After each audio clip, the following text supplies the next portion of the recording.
Salutations!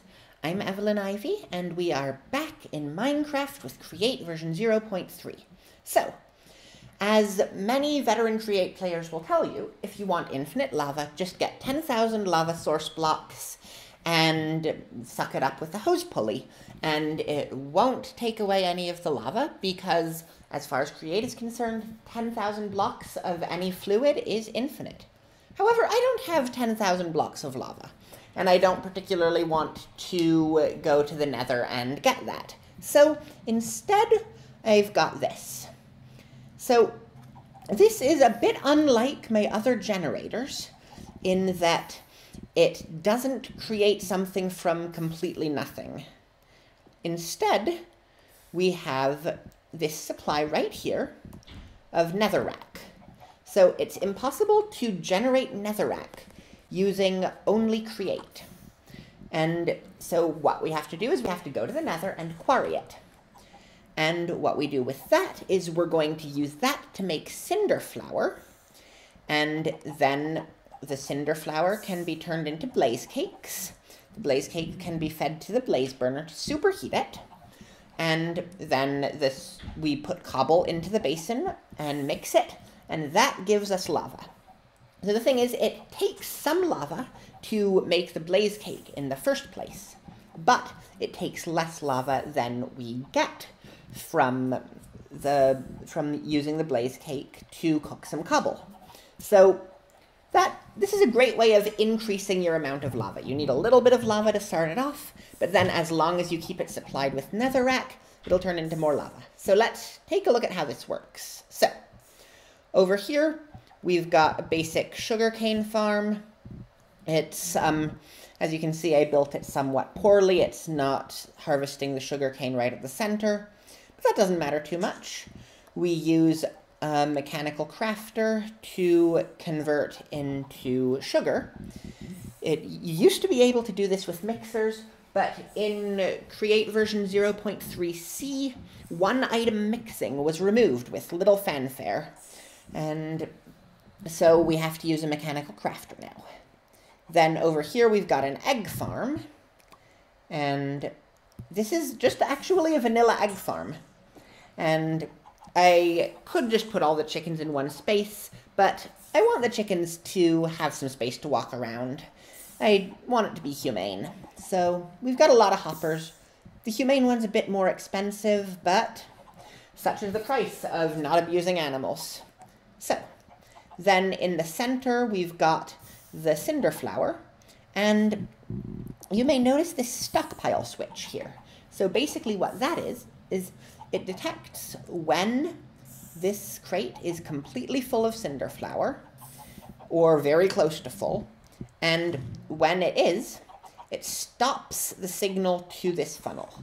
Because if the crate is completely full of cinder flour, and these just keep crushing netherrack, then that cinder flour is just going to wait on top of that funnel and eventually despawn. So we don't want any of that going to waste, which is where the stockpile switch comes into play. So when this crate is full of netherrack, the stockpile switch will power the redstone link, which will connect to, freaking windmill, which will connect to this link here, which will stop it from taking netherrack from the chest. So that's why, even though that chest has netherrack in it, it's not currently running the crushing wheels. And so then another important thing in terms of inventory management is this arm that's running right now is set to forced round robin. So what it will do is it will take one item from each depot. And currently this depot does not have an egg on it. The eggs are operating more slowly than the other farms. And you see it got one, so now the arm is putting in one of each, and it'll wait until all depots are full, because it is in forced round robin mode, which can be set with the wrench. So that way, the basin doesn't just fill up with one item. So then, over here, the blaze cakes are compacted with the cinder flour, sugar, and eggs, and then the blaze cake base is put onto this depot. I'll wait here until it compacts another one. And then this arm here, so as you can see, once the blaze burner is no longer superheated, the arm will pick up the blaze cake and feed it to the blaze burner. And so using an arm for this means that these will not go to waste. So it'll only feed the blaze cakes when necessary. So that's pretty convenient. It's just the default behavior of the arm. And then, as you saw, once the blaze cake base is compacted, it'll be filled from the lava tank up there. So the spout will just go automatically. The spout can fit 1 bucket's worth of lava in it, which is, I think, twice what's needed for a blaze cake, but I'd have to check the recipe. So then over here, we've got our Cobble Generator. So this is a smaller one because we don't actually need that much cobble, because if we have much more than this, the mixer won't be able to keep up with it. And in fact, the mixer can't quite keep up with this as it is, which is part of why we have this other stockpile switch. So if this first hopper underneath gets more than a stack of cobble in it, then the stockpile switch will activate this redstone link, which will turn on that clutch there, which will prevent the drills from running. Because if we don't have this, then eventually, after a long time, the hoppers will just be completely full, and there'll just be cobble spilling out everywhere, and it'll be all chaotic. Another thing with that is, if we run out of netherrack, then we don't want that to happen either. So that if it ran out of netherrack, it would happen a lot more quickly.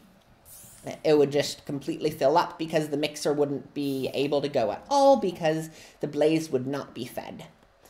So the stockpile switch serves that purpose too.